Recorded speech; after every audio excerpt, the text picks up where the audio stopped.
Bon, Ivoiriens, Ivoiriennes, soyez salués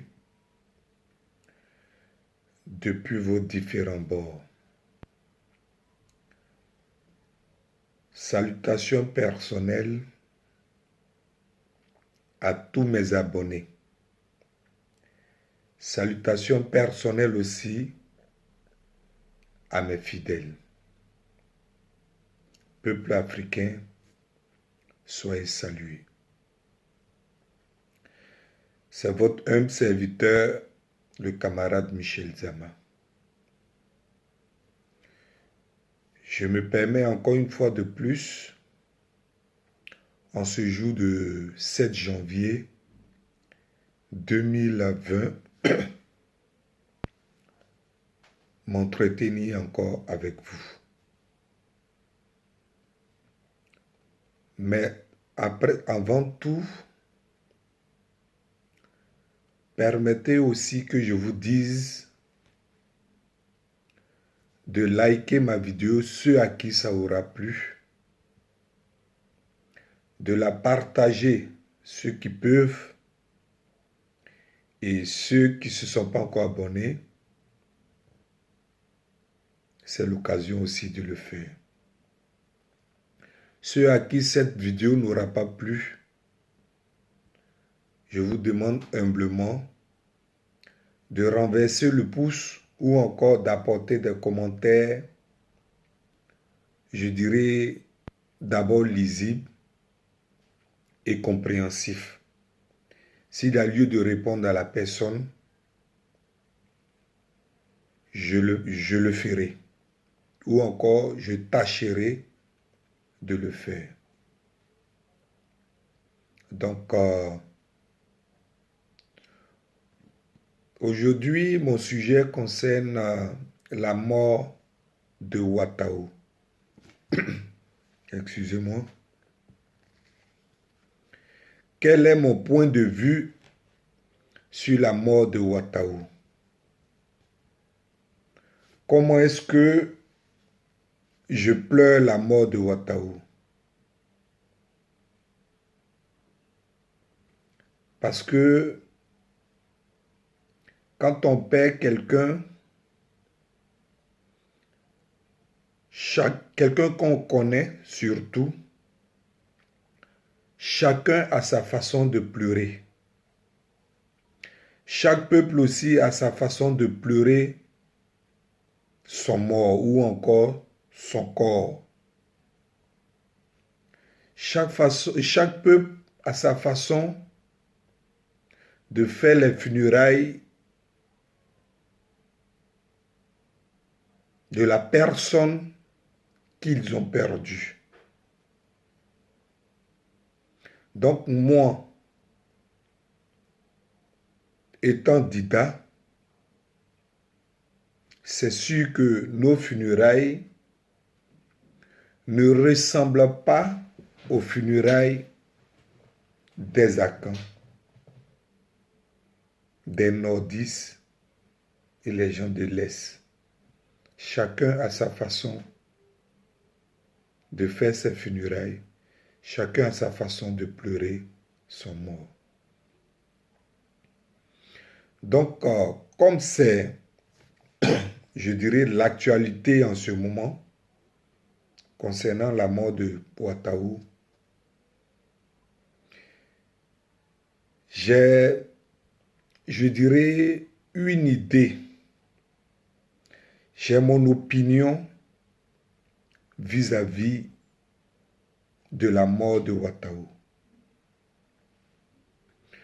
Voyez-vous, il y a deux jugements, à savoir le jugement humain et le jugement divin, c'est-à-dire le jugement de Dieu. Ceux qui disent que l'homme ne doit pas juger son prochain, bon, je ne sais pas sur quoi ils se basent. Si c'est de façon biblique, il serait souhaitable de bien lire la Bible pour comprendre que l'homme peut juger son prochain. Ça dépend beaucoup du jugement. Ça dépend du jugement que tu apportes au prochain. C'est pourquoi j'ai dit tout à l'heure qu'il y a deux sortes de jugements. Il y a le jugement humain et il y a le jugement de Dieu, qui est le jugement divin. Le jugement humain concerne, si vous voulez, tout ce que nous avons pour habitude de voir dans la vie active. Les jugements que nous voyons ou encore nous écoutons dans les palais de justice.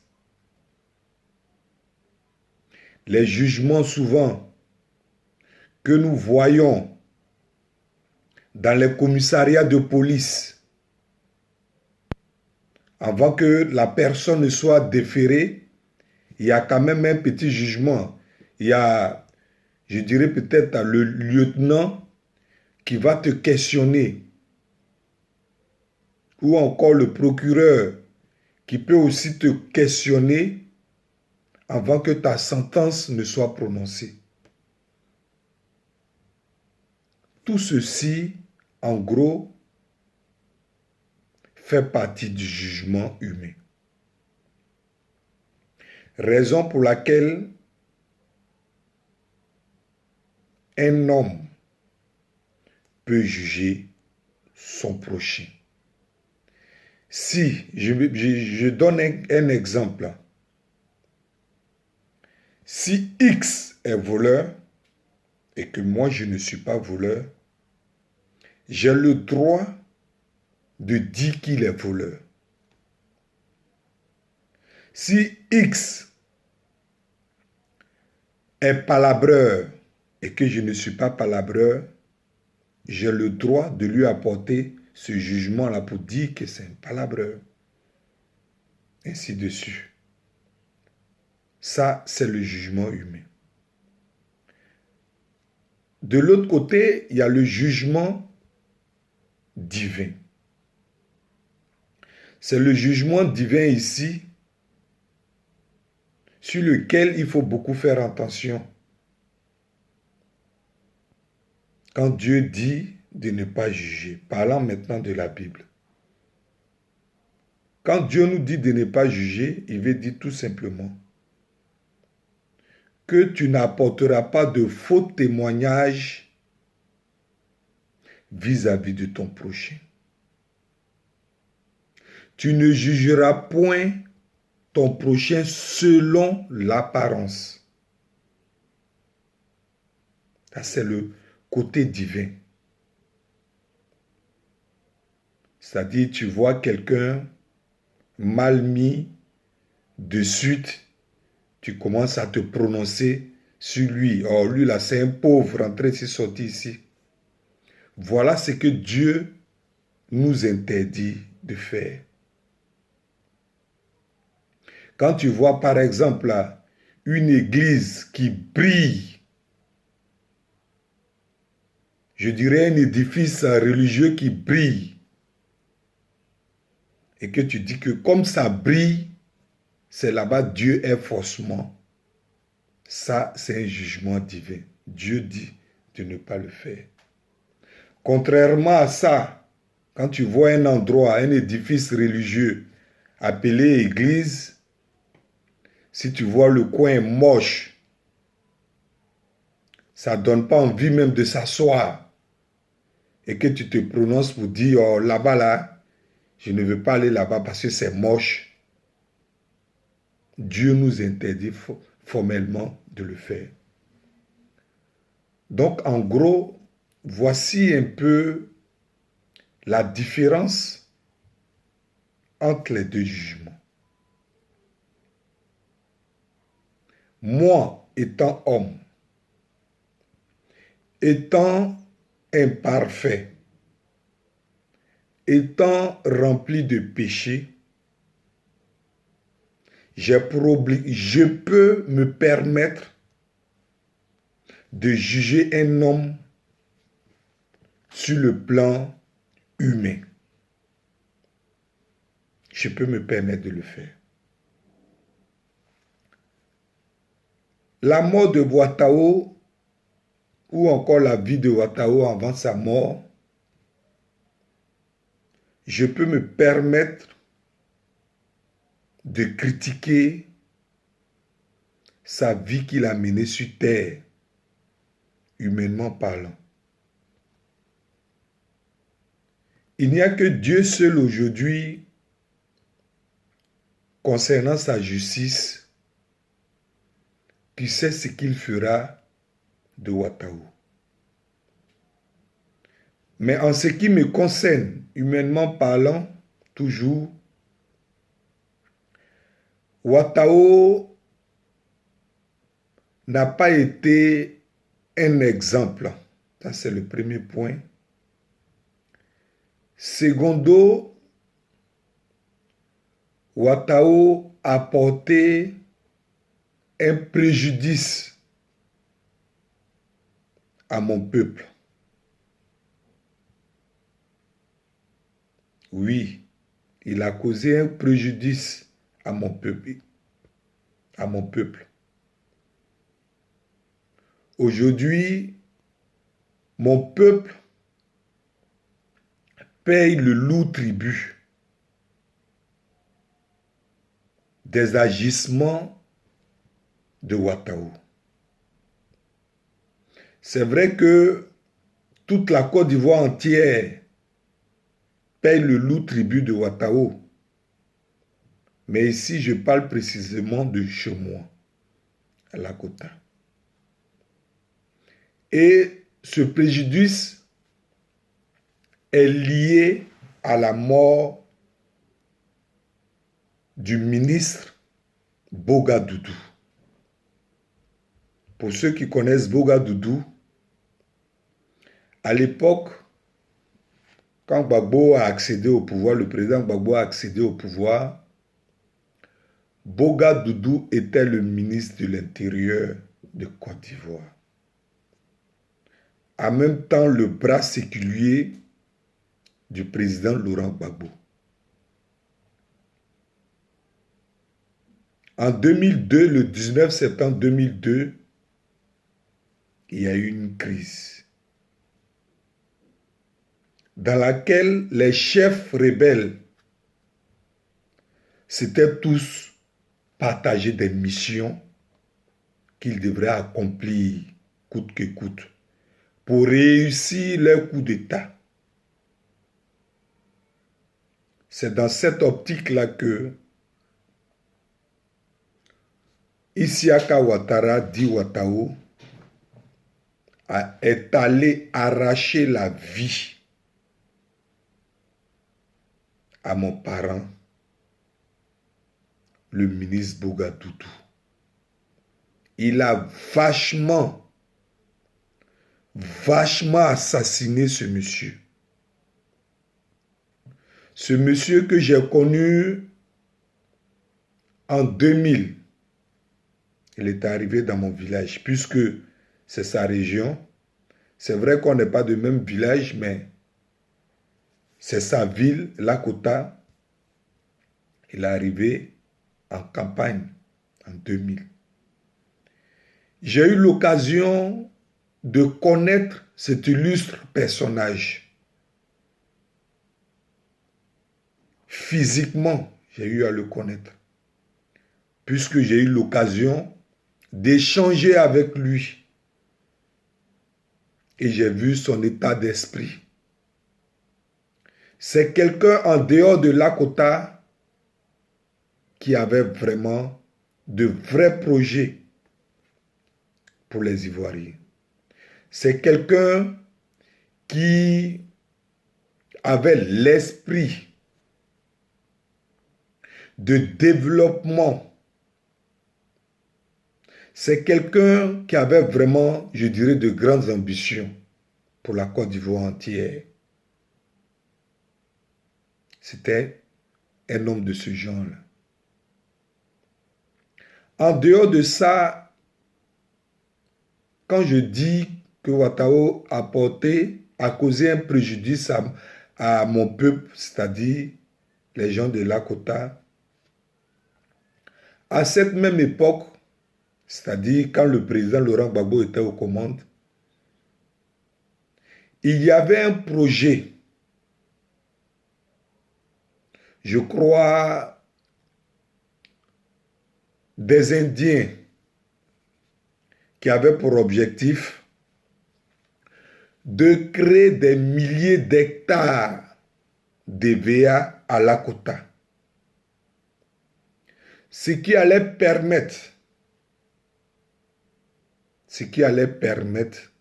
je dirais, au moins à 75% de mes parents à être autonomes. Parce que ce projet allait permettre tous les jeunes, pas forcément d'Ida, parce que à Lakota, c'est une population cosmopolite. Pour ceux qui connaissent Lakota, ils savent de quoi je parle. À Lakota, il y a les Djoula, il y a les Nordis, il y a les Baoulés, il y a pratiquement tout le monde. Donc c'est une société d'EVA qui allait prendre en compte tous les ressortissants de Lakota, qui allait freiner, je dirais, le taux de chômage par le canal de notre ministre Boga Doudou. Boga Doudou, de son vivant, n'avait jamais pris, je dirais, une chicotte, un fouet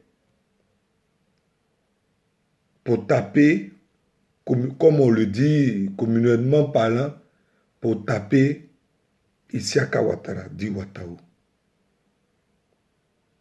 Boga Doudou n'avait jamais causé du tort de façon, je dirais, humaine à Ouattara. Mais Ouattara, pour atteindre ses objectifs, ses ambitions, je dirais ici personnelles, a vachement assassiné ce monsieur-là. Je disais tout à l'heure qu'il a causé du tort aux autres populations ivoiriennes. Mais moi, je parle de Boga Doudou. Il a assassiné ce monsieur-là. Et comprenez qu'à cette époque-là, le président Laurent Gbagbo avait une politique qu'il avait mis en place concernant la décentralisation. La décentralisation permettait à tous les cadres ivoiriens, à travers les mairies, à travers les conseils de région, chaque ressortissant, chaque cadre de toutes les régions, autant pour moi de toutes les régions de Côte d'Ivoire, à travers les budgets qui étaient votés, chacun pouvait se permettre de développer sa région. Et Boga Doudou, faisant partie de cette région, c'est-à-dire de Lakota, a été vachement assassiné par Ouattara. Aujourd'hui, seul Dieu sait comment est-ce que ce peuple-là vit. Ce peuple qui attendait, malgré les morts, mais qui attendait voir, je dirais, une occasion qui allait leur permettre de se prendre en charge, aujourd'hui, se retrouvent encore dans le chômage, se retrouvent encore dans les ventes de bandits, se retrouvent encore au grand carrefour de Lakota pour devenir des apprentis. Tout ça à cause de Ouattao. Tout ça à cause de Ouattao. Donc je disais tout à l'heure, je pouvais me permettre de le juger humainement, mais sur le plan de Dieu, je ne suis rien. Je n'ai aucune valeur pour juger Ouattao, spirituellement parlant. Sur le plan divin, je n'ai rien à dire. Si Dieu, c'est-à-dire Jésus-Christ, à la croix, est allé dans le ciel avec des criminels, lui seul, il avait la raison. Parce que on dit la voix de l'Éternel ou encore les voix de l'Éternel sont insondables. Moi, je n'ai fait que juger Ouattao, humainement parlant. Mais sur le plan de Dieu, la justice de Dieu, et comme elle est invisible, seul Dieu saura ce qu'il faut faire. Mais il était de mon devoir de dire que Ouattao, de son vivant, nous a porté un préjudice. Et jusqu'au jour d'aujourd'hui, nous payons les actes qu'il a posés. Chez nous, encore, pays d'Ida, le sorcier même on appelle sorcier, il tue. Il tue les gens par son pouvoir magique. Et le jour qu'il décède, quand même, s'il a des enfants qui sont encore en vie, ils font ses funérailles. Donc, qui suis-je pour condamner Ouattao sur le plan divin? Non, je ne suis rien. Mais il fallait quand même que je dise que, voilà, humainement parlant, il nous a causé du tort. Seul Dieu sait pourquoi ça a été ainsi. Donc, pour finir, que Dieu seul sache ce qu'il faut faire. Voici un peu ce que je voulais vous dire en ce qui concerne le cas de Ouattao.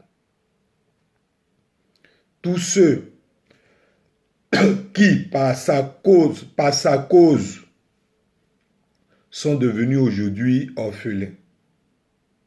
Tous ceux aussi qui sont morts par sa cause,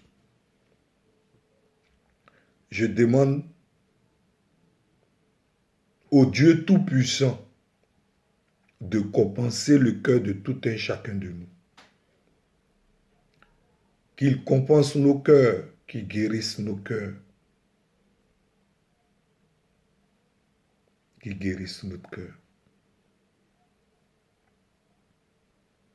Que Dieu veille sur nous et bon début de semaine.